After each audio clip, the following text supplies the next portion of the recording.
Bienvenue sur Grand Lac 24, votre chaîne d'information indépendante et quotidienne sur l'Afrique des Grands Lacs avec moi Fabien Ouayezu. Je vous retrouve en ce mardi 9 septembre 2025 pour un dossier exceptionnel autour de l'une des audiences les plus marquantes de l'actualité internationale, celle contre Joseph Kony à La Haye. Maintenant, plongeons-nous dans les faits. Ce matin, la Cour pénale internationale, CPI, a ouvert une audience sans précédent. Une confirmation des charges in absentia contre Joseph Kony, ancien chef de la LRA, armée de résistance du Seigneur. Ce rendez-vous inédit marque la première fois que le tribunal confirme des accusations sans la présence de l'accusé. Il s'agit bien d'un moment historique. Joseph Kony fait l'objet de 39 chefs d'accusation. Crimes de guerre, crimes contre l'humanité, meurtre, viol, esclavage sexuel. Des atrocités commises entre 2002 et 2005 dans le nord de l'Ouganda, au Congo, en Centrafrique et au Sud-Soudan. Au fil de l'audience, les procureurs ont présenté des preuves troublantes, vidéos saisissantes, témoignages de victimes, rappelant les cicatrices toujours ouvertes dans les communautés traumatisées. La procédure d'aujourd'hui vise à confirmer officiellement ces charges. Ce n'est pas un procès, mais un jalon essentiel avant un éventuel procès futur si Kony est capturé. Malgré son absence prolongée, Kony reste en fuite depuis 2005. La CPI entend poursuivre la justice, même sans sa présence physique. Sur le plan juridique, ce type d'audience représente une première pour la CPI. La Chambre d'appel avait validé en juin dernier la possibilité de mener ces procédures in absentia, dès lors que toutes les démarches avaient été faites pour retrouver l'accusé. Chaque jour de cette audience constitue autant de témoignages des douleurs causées par la LRA. Plus de 2 millions de déplacés, plus de 100 000 morts, 60 000 enfants enrôlés, mutilations, viols, retraites forcées.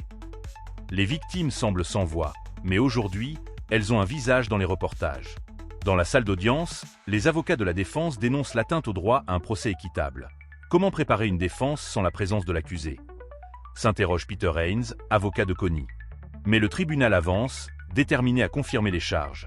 Une décision qui pourrait faire jurisprudence à l'avenir pour d'autres suspects en fuite, tels que des figures internationales comme Poutine ou Netanyahou.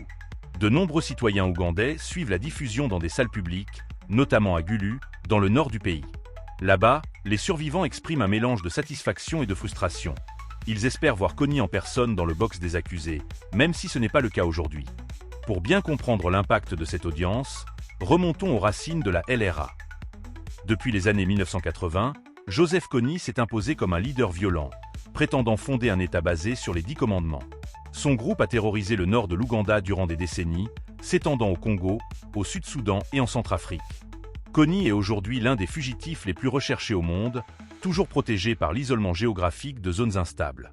Malgré des efforts américains et africains, aucun succès réel n'a été enregistré depuis des années. La tenue de cette audience rappelle que la CPI reste active, même dans un contexte géopolitique complexe, érodé par des critiques et des attaques. Ce procès pourrait devenir un modèle pour d'autres dossiers où l'accusé refuse ou est incapable de se présenter, ce qui soulève d'importants débats sur l'équilibre entre dignité procédurale et justice pour les victimes.